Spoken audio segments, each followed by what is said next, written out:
Un air de soulagement à Matignon. Les deux motions de censure déposées par la France insoumise et soutenues par les communistes et les écologistes ont largement été rejetées à l'Assemblée nationale ce mercredi soir. De quoi donner un peu d'aïr à François Bayrou. Sans addition des forces du RN et du nouveau Front populaire, si est impossible d'obtenir 289 voix pour faire adopter une motion de censure. Si est d'ailleurs ce cas de figure qui a permis au Premier ministre de faire adopter le budget de l'État et du premier volet de la sécurité sociale. Le PS ne votera pas de motion de censure sur les budgets. Mais la situation peut-elle durer dans les prochaines semaines? Les socialistes ont déjà annoncé qu'ils ne voteraient aucune des prochaines motions de censure tant que la séquence budgétaire n'est pas finie. Si est une bonne nouvelle pour le locataire de Matignon qui va devoir encore affronter 2 nouvelles motions de censure sur le second volet de la sécurité sociale. Nous sommes lucides, ce n'est pas un budget juste, mais nous avons besoin d'un budget, s'est justifié le député socialiste Emmanuel Grégoire à la tribune de l'hémicycle lors des débats. Une motion au nom des valeurs qui ne sera pas une balle à blanc.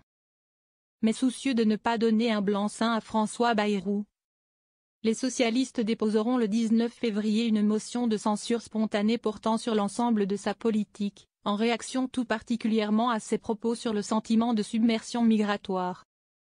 Nous sommes contre la trumpisation du gouvernement, a expliqué Olivier Faure, le premier secrétaire du PS sur BFM TV, assurant que cette future motion n'était pas une balle à blanc. Elle devrait largement recueillir toutes les voix du nouveau Front populaire, soit 192 voix, toujours loin donc des 289 voix. Mais du côté des socialistes, on banalise déjà le geste. Elle n'est pas faite pour faire tomber le gouvernement, mais pour l'interpeller, a ainsi expliqué l'ancien chef de l'État François Hollande, redevenu député lors des dernières législatives sur France 5. Gérer les affaires courantes.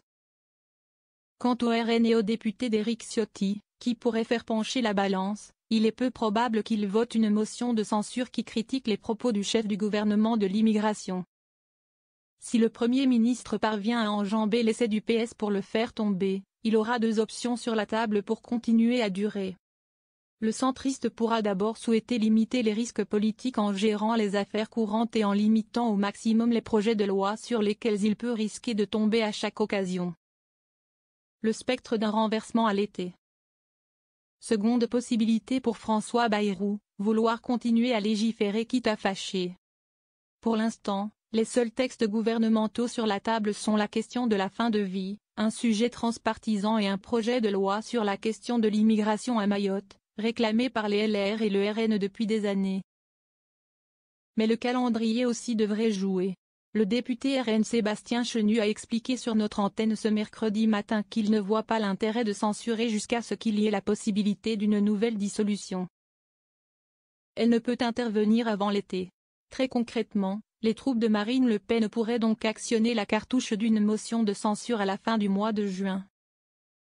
Les retraites motif de censure. Le tempo pourrait aussi convenir aux socialistes à l'occasion du conclave des partenaires sociaux sur les retraites qui devrait rendre ses conclusions au printemps. À l'issue de la conférence sociale, si le Parlement n'a pas le dernier mot, qu'il y a une entourloupe, l'option d'une motion de censure sera aussi sur la table, a lancé Olivier Faure sur notre antenne. Si les voix du NFP se mêlent à celles du RN, François Bayrou tomberait immédiatement. Si est-il le cas de figure qui s'était produit pour Michel Barnier en décembre dernier. Mais le centriste croit en sa bonne étoile. Notre but, notre intention, si est que le budget en 2026 ne soit pas le même que cette année, a lancé le patron du MoDem à l'Assemblée nationale ce mercredi. Autrement dit, le Premier ministre se projette au moins jusqu'au mois de décembre prochain, quand les budgets de l'État et de la sécurité sociale devraient être adoptés.